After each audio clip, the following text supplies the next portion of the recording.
Rain pours, fire burns, here's how. Without matches or access to dry kindling, nighttime can add urgency. First, ensure you have waterproofed your fire-starting tools, like using petroleum jelly on cotton balls as tinder or storing matches in a water-resistant container. Look for naturally protected areas to gather slightly damp wood that might still ignite with enough heat. Remember, untreated rainwater and wet conditions pose risks of hypothermia. Prioritize finding dry shelter first if possible. Always check local laws regarding fire building in wet weather conditions to avoid penalties. Let's start with what you need. First up, tinder. You'll want dry materials like pine needles or dry leaves. Birch bark is excellent, but ensure it's from a fallen tree and not harming living ones. In pouring rain, building a fire becomes challenging, so prioritize finding shelter to stay dry and prevent hypothermia. If you must build a fire in the rain, use waterproofing methods like covering your tinder with a leafy roof or using a tarp. Your life depends on staying warm and safe from hypothermia, but always respect wildlife habitats and local laws regarding fire building. Next, your fire starter kit. A magnesium block and striker or waterproof matches are essential. If you don't have these, look for naturally water-resistant materials like birch bark or punk wood, the soft inner core of decayed logs.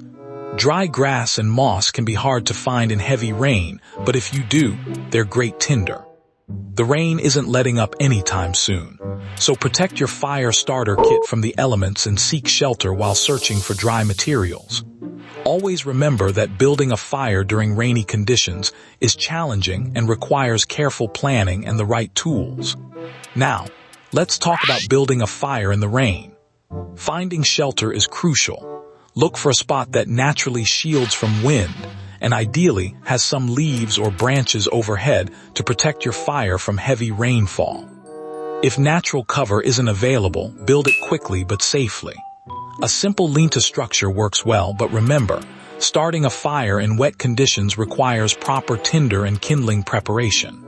Use dry materials like birch bark or cattail fluff for the base, and ensure you have plenty of dry fuel ready to keep your fire going.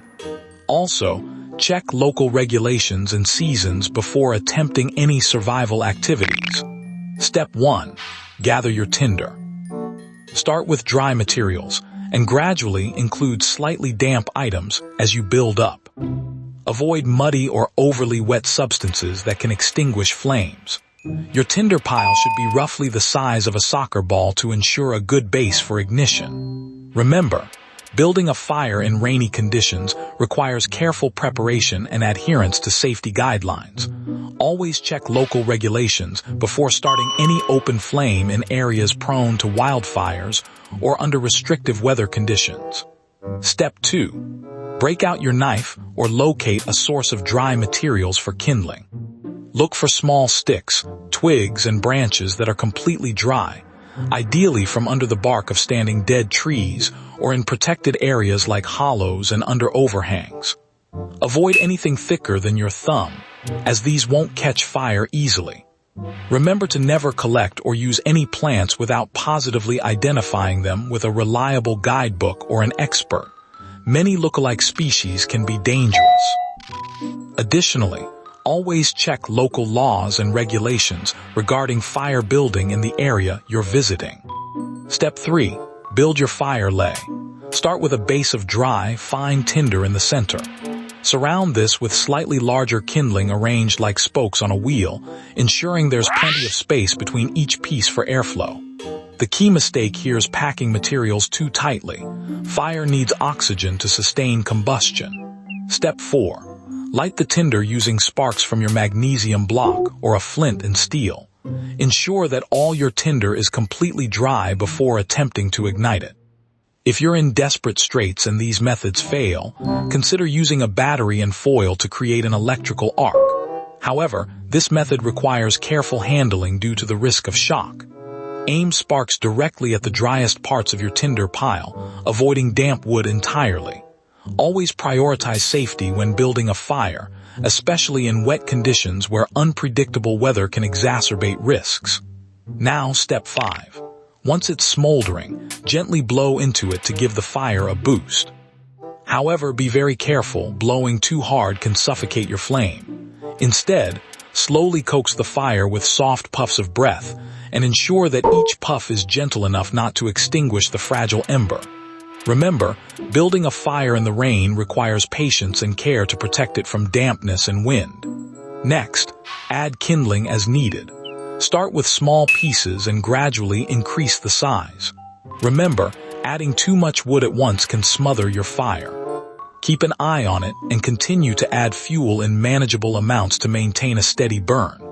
In pouring rain, ensure you have dry tinder and kindling, possibly collected from under trees or scavenged from your gear, like dried moss or paper. Building a fire in wet conditions requires careful preparation and the right tools, such as waterproof matches or a magnesium fire starter. Always follow local laws regarding campfires and be mindful of fire bans to prevent wildfires. Once you have good embers going, start feeding the fire with dry kindling and small sticks, gradually moving to larger pieces of wood as your fire grows stronger. Avoid adding overly wet or damp wood until the fire is well established, as this can smother the flames. Build the fire slowly, allowing it time to grow and spread without overwhelming it with too much fuel at once. Remember, maintaining a good flame in wet conditions requires careful attention to keep your fire dry and protected from rain. The key to building a fire in pouring rain is finding and using dry materials, as wet wood smolders poorly or not at all. Look for partially protected areas where wood might have stayed drier, such as under large rocks or inside hollows of fallen trees. Splitting logs can expose the drier inner parts, but always ensure your tinder and kindling are completely dry to get the fire started. Remember to check local regulations before starting any open flame in natural settings. Now, let's talk about temperature. Building a fire in the rain is challenging because you need dry materials and some shelter from moisture.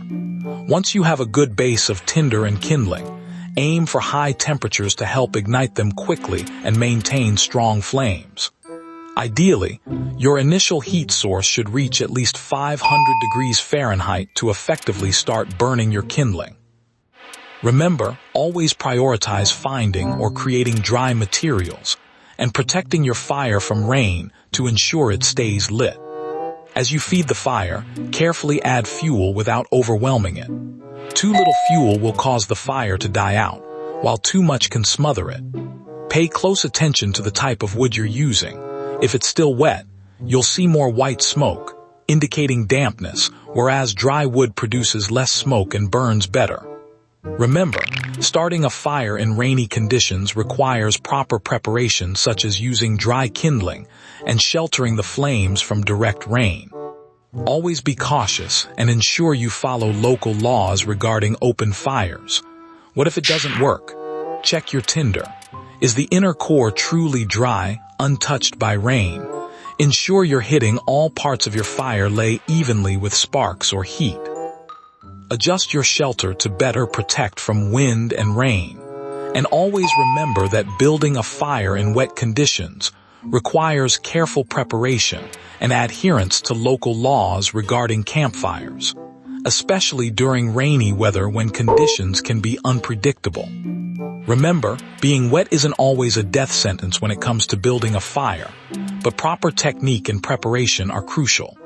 Even soaking logs can be ignited with the right methods, but never take shortcuts. Building a fire in pouring rain is serious business that requires careful planning and knowledge of safe techniques. Always ensure you have dry materials like tinder and kindling, or know how to make them from wet wood through careful processing.